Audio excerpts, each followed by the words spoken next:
Buenas tardes a todos y una cordial bienvenida de nuevo al canal Bibliotecario TJ, en donde hoy estaremos entrevistando a un hermano que es muy querido y que seguramente muchos de vosotros ya le conoceréis, el hermano D'Angelo. Pero dejemos que él se presente. Por favor, D'Angelo. Hola Javier, gracias. Gracias mi hermano por la invitación y la oportunidad de hacerme esta entrevista. Y bueno, un saludo a todos también a las personas que están ahí interesadas en escuchar este tipo de experiencias. Y bueno, si no me conocen, mi nombre es D'Angelo y ya soy un testigo de Jehová bautizado hace más de una década. Y bueno, me gusta hacer defensa en las redes sociales. Y por eso es que algunos ya me conocen. Y bueno, soy de Venezuela, específicamente de la ciudad de Caracas. Pues muchas gracias por presentarte y por estar aquí con nosotros, D'Angelo. Lo primero que quisiéramos preguntarte o saber, ¿cómo fue tu infancia? O sea, de niño, ¿qué creencias tenían o qué creencias tenían tus padres? Bueno, yo fui criado en una familia católica, mayoritariamente son católicos, mi familia. Yo soy el único testigo de Jehová dentro de mi familia. Y bueno, eso fue así hasta, yo diría que hasta los 16 años, que fue cuando comencé a hacerme preguntas acerca de Dios, acerca de mi fe como católico. ¿Ves? Entonces, sí, esa es la creencia de mi familia y hasta esa edad yo diría que fui católico, pues. Bueno, entonces, por lo que podemos ver, has tenido como una infancia y un entorno que es muy común a muchos de nuestros hermanos. Uno se cría dentro de una familia católica porque es la tradición. Pero bueno, dices que empezaste a hacerte ciertas preguntas, ciertas reflexiones. ¿Nos podrías hablar sobre eso? O sea, ¿qué te preguntabas, qué reflexionabas, a qué conclusión llegabas? Y sobre todo, ¿cómo ahí fue evolucionando tu paso hasta llegar a ser testigo de Jehová? Bueno, a la edad de los 16 años, no estoy seguro si fueron los 15 o los 16, en Historia Universal nos mandaron a hacer un ensayo. Y entre los temas que escogimos por sorteo, bueno, a mí me tocó la Reforma Protestante. Y estudiando ese tema, empecé a estudiar otras cosas sobre la historia, como la Inquisición, las cruzadas. Me topé con una serie de informaciones que a mí sinceramente me hicieron preguntarme si la Iglesia Católica es la religión de Dios porque hacía ese tipo de cosas, pues causó asesinato, persecución de científicos, este, o sea, hicieron muchas cosas, pues, y entonces eso hasta me hizo dudar de la existencia de Dios. Entonces, bueno, así fue como yo empecé a estudiar, a hacerme preguntas, a indagar un poco más. Y bueno, fue precisamente ese ensayo que hice en la preparatoria cuando lo que hizo, vamos a decirlo así, tambalear mi fe como católico, pues, hacerme preguntas a mí mismo. Y bueno, empezar a buscar respuestas. Hasta que a la edad de los 19 años, yo en un curso que estaba haciendo, eh, conocí un testigo de Jehová, un compañero mío de clase. No sabía que era testigo de Jehová hasta que una mañana, cuando cantábamos el himno nacional, yo tenía la costumbre de no cantarlo, porque entre todas digamos así, las creencias que yo había adoptado por mí mismo, estaba una de esas que era el patriotismo. Yo era totalmente, estaba en contra del nacionalismo, el patriotismo, todo este tipo de cosas. Y bueno, entendí que el himno era un símbolo de este tipo de cosas. Así que yo siempre me formaba atrás de último para no llamar la atención, pasar desapercibido y no cantar el himno. Y bueno, un profesor sacó de la fila a un compañero mío porque no estaba cantando el himno. Y le preguntó frente a los demás que por qué él no cantaba el himno. Y el compañero le dijo que él era testigo de Jehová, que él no cantaba el himno. Y el profesor le echó un regaño. Y eso a mí me llamó mucho la atención de él. Así que le hice preguntas, pues, por qué no cantaba el himno? Él me explicó. Y eso me llamó mucho la atención porque las razones que yo tenía para no participar en cuestiones de patriótica era por cuestiones filosóficas, pues por ejemplo que si una persona mata a alguien es un asesino, pero si matas a 20.000 eres un patriota. Y el patriotismo es la excusa que utiliza la gente con poder sobre las masas para derramar sangre y obtener más poder y riqueza. Esas eran las razones mías. Pero ahora unas razones desde un punto de vista bíblico me parecían mucho más interesantes que las que yo tenía. Y eso me gustó. Y la siguiente pregunta mía fue, ¿quién es Jehová? Porque para ese entonces para mí Jehová era como decir un Buda o un Mahoma, algún profeta de algún grupo religioso que quizás hizo algo importante y bueno, y los testigos ya quedaron así como venerándolo o adorándolo, no sé.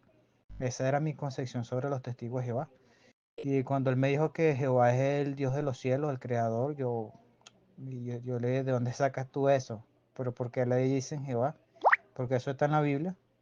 Y me mostró el típico texto que todos conocemos, Salmo 83:18, pues. Y bueno, eso me llamó mucho la atención porque yo a mis 19 años, ¿cómo vengo yo a enterarme de que Dios tiene un nombre?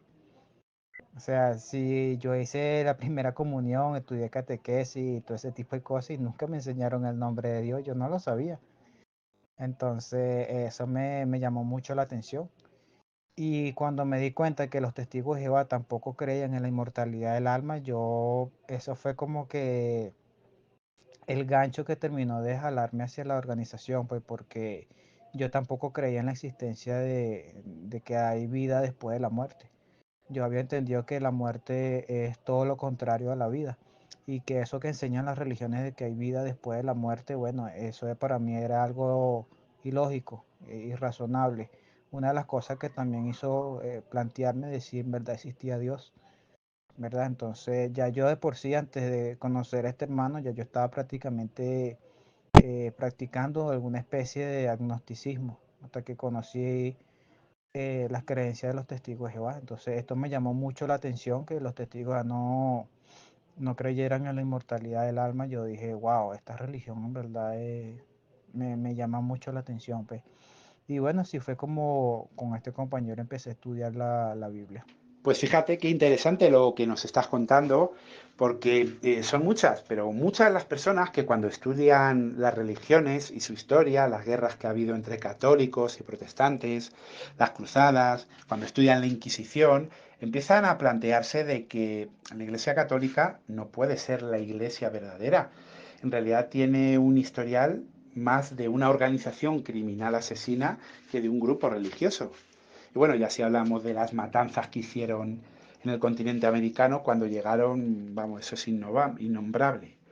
Pero bueno, es muy interesante lo que nos has contado, cómo tú mismo ya llegabas a ciertas conclusiones respecto a la bandera, la inmortalidad del alma, y qué interesante que el buen comportamiento de uno de nuestros hermanos, siendo fiel a sus creencias, pues hizo que a ti se te llamara la atención y empezaras a hacer preguntas. Pero por favor, D'Angelo, síguenos contándonos más. Queremos saber más. ¿Cómo fue tu estudio? ¿Qué retos tuviste? ¿Qué cosas te costaban? ¿Cuáles no? Cuéntanos todos, porque realmente estamos muy interesados. Bueno, para ese entonces, cuando yo comencé a estudiar con ese hermanito del que te hablé, comencé a investigar un poco más acerca de los testigos de Jehová, este, por mi cuenta. Inclusive mi mamá, ella se preocupó y el resto de mi familia, a excepción de mi papá, se preocuparon mucho por esto, porque yo estuviera estudiando la Biblia con los testigos de Jehová. Inclusive mi mamá le comentó eso a una compañera del trabajo de ella que era evangélica. No sé de qué denominación, pero sé que era cristiana evangélica. Y ella le dio un folleto a mi madre que el folleto se llamaba 10 razones para no ser testigo de Jehová. Y bueno, me dio el folleto. Y entonces cuando yo leí ese folleto y eso me puse a investigar mucho acerca de los testigos de Jehová por internet. Y bueno, consumí mucho material apóstata, bastante. Inclusive lo del folleto, ese tipo de cosas, comencé a empaparme mucho con esa información y bueno, comencé a cuestionársela al maestro que me estaba dando estudios. Y bueno, el hermano viendo ya digámoslo así, el hilo argumental, pues, de que yo estaba teniendo, la posición que yo estaba teniendo y manifestando en ese momento, no me podía dar respuesta a todas las cosas. Entonces él simplemente quería era centrarse en darme el estudio y yo dije que, bueno, yo iba a seguir estudiando por mi cuenta como estaba haciendo antes, pues, de conocerlo a él. Y bueno, terminé empapándome mucha información apóstata y terminé, vamos a decirlo así, despreciando a los testigos de Jehová, ¿verdad? Debido a todo este tipo de cosas. Así que seguí practicando o aprendiendo por mi cuenta, estudiando por mi cuenta y luego al cabo de, yo diría un par de años, me topé con otro testigo de Jehová en otra institución educativa.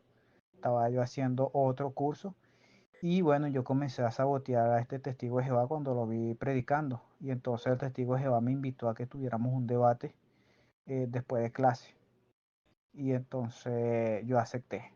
Y bueno, tuvimos un debate de, yo diría, casi 2 horas, en el que el testigo de Jehová, bueno, me dio una terapia bíblica, de verdad. Ese sí era un hermano bien preparado, dispuesto a defender sus creencias. Y bueno, eso fue lo que me volvió a tambalear y me hizo replantearme muchas las cosas que yo pensaba de los testigos de Jehová y de el origen de las informaciones que yo estaba adquiriendo, pues, que realmente no eran muy honestas y no eran muy imparciales. Entonces me di cuenta que muchas de las cosas que yo estaba ya creyendo de los testigos de Jehová no eran ciertas, por lo que me enseñó este hermano. Así que bueno, decidí estudiar con él. Nuevamente mi familia se opuso, pero yo igualito, bueno, seguí estudiando. Realmente el único miembro de mi familia que yo recuerdo que nunca se opuso fue mi papá. Entonces, bueno, de las cosas sí que sí me costó un poco cuando estaba estudiando con este hermano fue el tema de los 144.000, puesto que yo tenía muy arraigado en la mente que después de la muerte no hay nada. El hecho de que tuviera ahora que entender que hay una segunda resurrección, ¿verdad? La resurrección espiritual me costó un poco entenderla y aceptarla, pues entonces ese era el punto más fuerte que yo tenía, digámoslo así, contra la organización. Y bueno, este hermanito me ayudó bastante. De hecho, a él lo acompañaba un hermano él actualmente es un misionero. Entonces, y bueno, seguí estudiando hasta el momento que comencé a reunirme, fui a una asamblea, me gustó bastante. Y bueno, esos fueron los obstáculos que tuve también. Yo para ese entonces yo estaba en un equipo de lucha sambo, también dejé el equipo. Cuando le conté al profesor las razones, bueno, también se molestó conmigo, porque de verdad que ya mi conciencia no me permitía seguir practicando ese deporte. Y bueno, esos fueron los mayores obstáculos que yo tuve para estudiar. Pues la verdad que está muy interesante la historia que nos estás contando. Dices que te costaba entender lo de los 144.000 y bueno, yo te pregunto, ¿qué argumento usó el hermano para hacerte entender que eso es así o cómo lo llegaste a comprender? También me gustaría preguntarte, ¿qué sentiste cuando tuviste que hacer cambios? Por ejemplo, acabas de mencionar que tuviste que dejar el equipo. ¿Tú qué sentías en ese momento? Cuéntanos un poco eh, tu sentir, porque a veces los hermanos cuentan muy rápido en la experiencia y dicen, pues mira, yo hice esto, yo dejé. Y decimos, wow, que este hermano, qué fe, qué fortaleza. Pero a veces no es así. Las cosas nos ha costado mucho y cuando hemos tenido que dejar algo, lo hemos dejado con pena. O sea, que nadie se confunda de que los hermanos somos especiales o de hechos de otro material. No, no, no. Somos de carne y hueso y las cosas nos afectan. Y yo quiero preguntarte, ¿hubo algo que te costara, que te diera pena, algún cambio? Sí, bueno, por el tema de los 144.000, llegó un momento en el que ya era algo más emocional que racional, pues las razones que yo presentaba para no, para objetar tal enseñanza, porque yo ya tenía muy arraigado en mi mente que los seres humanos aquí en la tierra, después de la muerte no hay nada hasta el día de la resurrección. ¿verdad? Entonces, eso era mi base. Entonces, sí me costó un poco aceptar eso, pues. A pesar de que estaba viendo los argumentos bíblicos y ya no, de mi parte no había un argumento con el que yo pudiera estar objetando, más que lo que sentía, ya que a mí me emocionaba mucho el hecho de haber aprendido, ¿verdad? En mis estudios personales, la creencia de la falsa inmortalidad del alma y todo ese tipo de cosas, ¿verdad? Así que bueno, lo acepté paulativamente. Y en cuanto a las cosas que yo tuve que dejar, bueno, sí, dejar el equipo de lucha sí me dio algo de pena, porque era algo con lo que yo soñaba antes de practicarlo y cuando lo practicaba, bueno, me satisfacía. Y cuando estaba aprendiendo la Biblia siempre trataba como de somatizarlo diciendo, no, es solamente un deporte, es solo un deporte. Pero es difícil engañar a la mente, ¿no? Es difícil porque estoy aprendiendo una cosa y evidentemente eso está chocando con lo que estoy haciendo, ¿verdad? Entonces lo que hago no conecta con lo que estoy razonando en mi mente. Entonces eso crea un conflicto, ¿verdad? Y uno se ve en una especie de encrucijada, ¿para dónde cojo ahora? ¿Verdad? Entonces, o me agrado a mí o agrado a Dios. Entonces ese es el concepto de lo que implica un sacrificio, ¿verdad? Entonces, sí, evidentemente no fue una cuestión de alegría total para mí dejar el equipo. Sí fue algo penoso para mí. Y más que el rechazo que recibí de los compañeros y del profesor. Entonces, imagínense. Y bueno, yo recuerdo que había un compañero que hasta me buscó problemas. Por eso, porque yo recuerdo que él era muy católico. Inclusive en una competencia él me regaló una estampita de uno, no recuerdo de qué santo, pero me regaló una y yo la tenía guardada. Inclusive cuando empecé a estudiar yo la deseché. Este compañero se molestó bastante conmigo, me vio como un enemigo. Y claro, esas cosas a mí me dolieron. Y bueno, en lo personal yo siempre fui una persona tranquila. De mi lugar de estudio a mi casa, de mi casa al gimnasio, siempre fui así muy tranquilo, pues no tuve que dejar, vamos a decirlo así, vicio o malas costumbres, ese tipo de cosas. Y bueno, mi familia, ellos también paulativamente fueron aceptando mi decisión pues, de estudiar con los testigos de Jehová hasta que posteriormente me bauticé. Y de hecho, ya estando bautizado, bueno, yo seguí teniendo oposición por parte de más que todo mi mamá. Recuerdo que ella me decía mucho que si yo era católico y estaba bautizado como católico, ¿por qué yo tenía que abandonar esa religión? Si en esa religión es que yo estaba bautizado. Y por más que yo le explicara, ella no razonaba conmigo. Era una cuestión muy emocional, pues. Y bueno, no es cualquier persona, es la madre de uno, la que le dio el tamaño a uno, imagínense. Y, y mi papá, bueno, él siempre fue muy abierto, también es católico, pero él fue muy abierto. Él me decía que todo eso le parecía bonito y que bueno, que si me gustaba, adelante. Era lo que me decía mi papá. Recuerdo que había algo que me daba un poco de risa, ¿no? Porque mi papá me decía que está bien que estudiara la Biblia, solamente que no la leyera, porque la gente que la lee se vuelve loca. Eso me daba mucha risa porque cómo voy a estudiarla sin leerla. Entonces, pero sabe que son de las creencias populares que tiene la gente, que las personas que leen mucho la Biblia se vuelven locas. Pues la verdad es que estamos disfrutando mucho de escuchar tu experiencia, hermano D'Angelo. Y bueno, nos ha hecho gracia esas palabras de tu padre de, bueno, tú estudia la Biblia, pero no la leas mucho, que las personas que la leen mucho al final terminan locos. Y bueno, queda gracioso, pero en cierto modo yo entiendo sus temores. ¿Por qué? Porque supuestamente las personas que más leen la Biblia, supuestamente, que luego es mentira, y no tocan una Biblia en su vida y parece que la tengan alergia, ¿quiénes son? Pues muchas veces son los párrocos, los curas y los evangélicos. Ese es el concepto que tienen muchas personas, de que ellos son personas que leen a diario la Biblia, que la conocen muy bien, pero nada tiene que ver. Y claro, cuando uno ve el comportamiento de los párrocos, cuando uno ve en YouTube, en las redes sociales, en las noticias, a los pentecostales cuando entran ahí en éxtasis con convulsiones, que se tiran al suelo, haciendo ahí unos teatros y unas locuras, pues uno dice, uff, a ver si mi hijo va a terminar tan locos como ellos. De hecho, yo me acuerdo en España, algunos jovencitos, a los evangélicos, ¿sabéis cómo los llamaban? Evangelocos. ¿Por qué?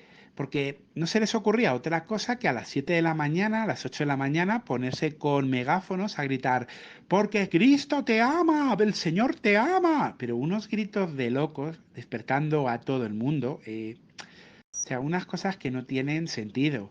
Yo me acuerdo en Madrid concretamente, hacía un trayecto de metro de la línea 6 y a veces entre dos estaciones que hay, entraba una mujer que era evangélica y gritando, arrepentiros, arrepentiros mientras haya tiempo. Pero unos gritos que yo me acuerdo una vez se lo dije, le dije, oye, mira, está muy bien que seas creyente, pero esto no da honra a Dios. ¿No te das cuenta que estás asustando a la gente, que piensan que eres una fanática religiosa? Eso no es así. Y claro, no me extraña de verdad que tu padre te dijera eso. Vale, estudiala, pero no la leas. Porque si el concepto que hay es que los que leen la Biblia son los evangélicos y los curas, normal que no quiera que termines igual, pero muy normal. Pero bueno, D'Angelo, síguenos contando detalles de tus comienzos, detalles de vivencias que tuvieras, porque tenemos muchas ganas de saber. Yo recuerdo que cuando estaba aún estudiando la Biblia y estaba en el equipo de lucha, ya en los últimos días recuerdo que me lesioné y fui a medicina general, en el instituto donde yo practicaba había medicina general y este, la recepcionista era testigo de Jehová. Me di cuenta porque tenía unas publicaciones y yo le pregunté que dónde se reunía ella para yo ir a ver cómo son las reuniones de los testigos de Jehová. Y entonces ella me invitó, me indicó el lugar y bueno, empecé a asistir a esta congregación. Estaba fuera de la zona donde yo vivo. O sea, estaba dentro de la zona, pero estaba bien apartada, pues. Entonces, este, fui 2 veces, solamente por curiosidad para ver qué cosas hacían los testigos de Jehová en las reuniones, cómo eran y todo ese tipo de cosas, ¿verdad? Recuerdo que el primer día que fui comenté en el estudio de la Atalaya y el segundo día también. Y luego no fui más por un tiempo y porque solamente había ido por curiosidad, pues, pero yo seguía estudiando. Y al cabo de un tiempo volví otra vez a reunirme ahí y comencé a reunirme de continuo por un año, hasta que conseguí la congregación que está aquí cerca de donde yo vivo y comencé a reunirme en esa congregación. Ahí continué estudiando con otro hermano y en el 2010, en diciembre del 2010 me nombraron publicador. Entonces, ya a partir de ese momento, ya desde antes de que me nombraran publicador, yo recuerdo que ya yo le predicaba a las personas aquí, más que todo con los evangélicos, pues que son los que más les interesa, tienen un poco más de celo por las verdades bíblicas, pues. Y además que para ese entonces ya yo había estudiado mucho las diferencias entre evangélicos y los testigos de Jehová, ya que me llamaba bastante la atención conocer las distintas creencias, pues, de las demás organizaciones religiosas. Y bueno, ya la comunidad me conocía y cuando me nombraron publicador y empecé a predicar, ya era algo como que normal, pues, que la gente me viera predicando. Solamente que ahora lo hacía con corbata y maletín, ¿verdad? Entonces, y bueno, ya para entonces, en agosto del 2012, y fue cuando me bauticé en la Asamblea Protejamos el Corazón. Y bueno, ya era un testigo de Jehová dedicado y bautizado.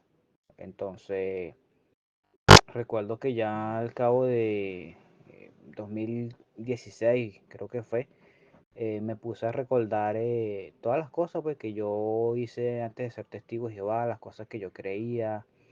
Entonces, recuerdo todo el material apóstata que yo consumí, que mucho de ello era de YouTube. Entonces me metí en YouTube para ver qué otras cosas se decían, ¿no? Cómo poder rebatir esas cosas y vi los comentarios de algunas personas, algunos hermanos que se metían ahí en los videos de YouTube a poner sus comentarios, a poner su defensa ahí. Y bueno, yo también me uní a eso, pues. Y por ahí fue como se empezó a aprender esa chispa en mí del tema apologético en las redes, porque ya yo debatía, como le dije, ya antes de yo ser publicado, ya yo debatía y defendía mi fe. Solamente que ahora, a partir de ese momento, comencé a hacerlo también en las redes sociales. Y bueno, por ahí vi un comentario de alguien que habló de un grupo de Facebook. No sabía que en Facebook tenía grupos, ¿verdad? Y comencé a meterme también en los grupos de Facebook, a hacer defensa bíblica. Y tuve, mire, creo que fue como hasta el 2020 que estuve haciendo debates por escrito, cuando vi un día a este pastor Eduardo Gutiérrez haciendo un reto a los testigos de Jehová, de que debatieran con él. Y bueno, yo le acepté el reto y un evangélico amigo de él me hizo el enlace, ¿no? Porque Gutiérrez parece que no veía el mensaje mío. Y quedamos de hacer un debate, Eduardo Gutiérrez y yo. Y bueno, fue mi primer debate que tuve en YouTube. Lo pueden ver en mi canal, el Espartano TJ.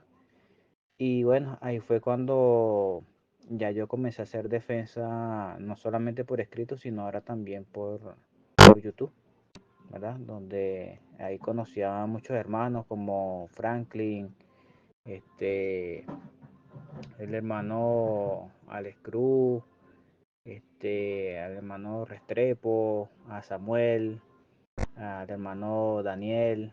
Conocí a muchos hermanos, pues, y me fui como que uniendo a ellos, pues, en esa labor de hacer defensa en las redes sociales. Fíjense algo interesante, ¿no? Que cuando yo abrí el canal del Espartano, ya estábamos en plena pandemia, ¿verdad? Y muchos recordarán que durante ese tiempo la predicación estuvo prácticamente detenida.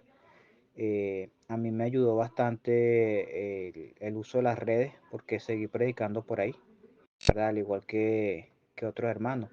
Y claro, como yo vivo en Venezuela, yo no he tenido, para aquel entonces no tenía muchas posibilidades, ¿verdad? Porque yo no tenía una cámara. De hecho, si ven el debate con Eduardo Gutiérrez, lo hicimos vía telefónica porque yo no disponía de un teléfono inteligente por aquel entonces, ni de una cámara web para hacer un debate por, por videollamada. Y bueno, ahora sí lo dispongo. Entonces Jehová poco a poco le va dando a uno las herramientas este, para hacer la labor que necesitamos hacer. Y saben que algo que a mí me hacía reflexionar mucho en cuanto a lo del tema de la apologética, fíjense el caso del rey David. El rey David, él no era soldado, por lo tanto, él no tenía, como digámoslo así, la responsabilidad o el deber de estar en una batalla, en una guerra, defendiendo a la nación. Sin embargo, el celo por Jehová fue lo que lo motivó a aceptar el reto que estaba haciendo Goliat. Y fíjense otro detalle, que a pesar de que David no era soldado, él aceptó el reto de Goliat. Y fíjense que nadie, absolutamente nadie se lo pidió. O sea, él tomó la iniciativa de aceptar ese reto, correcto. Y aunque eso quizás le haya traído algunas consecuencias después, el punto es que una de las cosas por las que hasta el mundo recuerda a David es precisamente por eso, David contra Goliat, ¿verdad? Una persona que no tenía muchas posibilidades, ¿verdad? Muchas herramientas o entrenamiento para hacer la labor que hizo, mire, se destacó, ¿verdad? Hasta más que un soldado. Entonces, eso a mí me hizo reflexionar mucho, ¿verdad? Porque quizás algunas personas piensen, bueno, eso es trabajo de Jesucristo, darle juicio a Babilonia, y sí, es verdad. Pero la defensa bíblica y la apologética también es un mandato que vemos en primera de Pedro 3:15, ¿verdad? Debemos estar listos para hacer defensa ante todo el que nos la exija. Y ese todo incluye a las personas que están en las redes sociales, bueno, haciéndonos videos.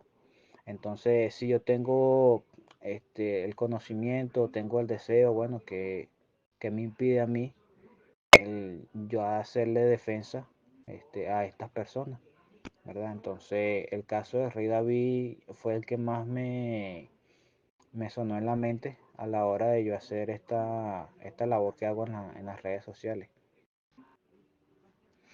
Y bueno, esos han sido los frutos que yo he dado como testigo de Jehová. Esa es la historia de D'Angelo, el espartano, un apologista de las redes sociales. Y bueno, actualmente los obstáculos, las luchas que yo tengo son las mismas que tiene todo testigo de Jehová, contra su propia imperfección, contra el sistema opresivo, la responsabilidad de cuidar de sus seres queridos, este, y bueno, las enfermedades, ese tipo de situaciones, ¿verdad? Que nos acaecen a todos los siervos de Jehová. Y mi deseo para los que escuchen esta experiencia es que, bueno, que se motiven a poner su grano de arena, ya que los testigos de Jehová somos conocidos por ser predicadores de casa en casa de manera internacional. A la cristiandad muy poco se le ve predicando o casi nada. Y las redes sociales es el campo que ellos están utilizando para informar a la gente con sus falsas creencias. Y bueno, ese es el campo en el que, además de mí, otros hermanos estamos haciendo esa defensa. Y no se desanimen, quizás si razonen en que, bueno, pero es de casa en casa donde se hacen los discípulos, no en las redes sociales. Bueno, puede que eso tenga algo de razón, ¿verdad? O de verdad. Pero recuerden esto, que los frutos que producimos nosotros no son los discípulos, eso ya se ha explicado, la organización lo ha explicado. Porque hay hermanos que llevan décadas de servicio y no han hecho un discípulo. Entonces, fíjese esto, si usted sale a predicar quizás 5 años de casa en casa y no hace un discípulo, quiere decir que perdió el tiempo. No, los frutos son eso, lo que estamos haciendo eh, por, por la fe. Esos son nuestros frutos. Todo lo que nosotros hagamos movido por nuestra fe en Jehová es un fruto. Entonces, si usted quiere aportar de alguna manera a la labor que hacemos los hermanos en las redes sociales, apoyándonos con información, haciéndose un canal y usted mismo subiendo información, mire, eso es excelente, eso es buenísimo y lo encomio a que lo haga. Entonces, gracias, mi hermano Javier, y bueno, a las personas que escuchen también la experiencia. De verdad que muchas gracias, hermano D'Angelo, por estar con nosotros aquí en el canal. Qué importante estas palabras finales que has dicho de que llevemos mucho fruto. Que llevemos fruto estemos donde estemos. Evidentemente, la predicación de casa en casa es el principal método, pues así lo ordenó Jesucristo. No obstante, cuando uno ama a Jehová, no se limita a un solo método de predicación, sino que utiliza todos los que pueda. El carrito, el teléfono, la carta, y desde luego de que si tenemos tiempo para usar las redes sociales, para ver noticias de fútbol, para ver dibujitos, para ver 500.000 cosas, ¿por qué no también utilizarlas para defender el nombre de nuestro Padre Jehová, para defender la verdad, para enseñar a otros? La verdad es que tenemos muchas experiencias de personas que han conocido la verdad gracias a las redes sociales. Evidentemente son muy peligrosas y hay que tener mucho cuidado, pero igual de peligrosos son algunos barrios en algunos países, igual de peligrosas son algunas áreas que hay que ir en grupo o acompañados, y no por eso vamos a dejar de predicar. Como ha dicho D'Angelo, llevemos mucho fruto. De verdad que muchas gracias por estar en el canal, y desde luego que si queréis saber más de su historia, de su vida, pues podéis contactar con él tanto en Facebook como en su canal de YouTube. Pues nada, un abrazo a todos, que Jehová os bendiga.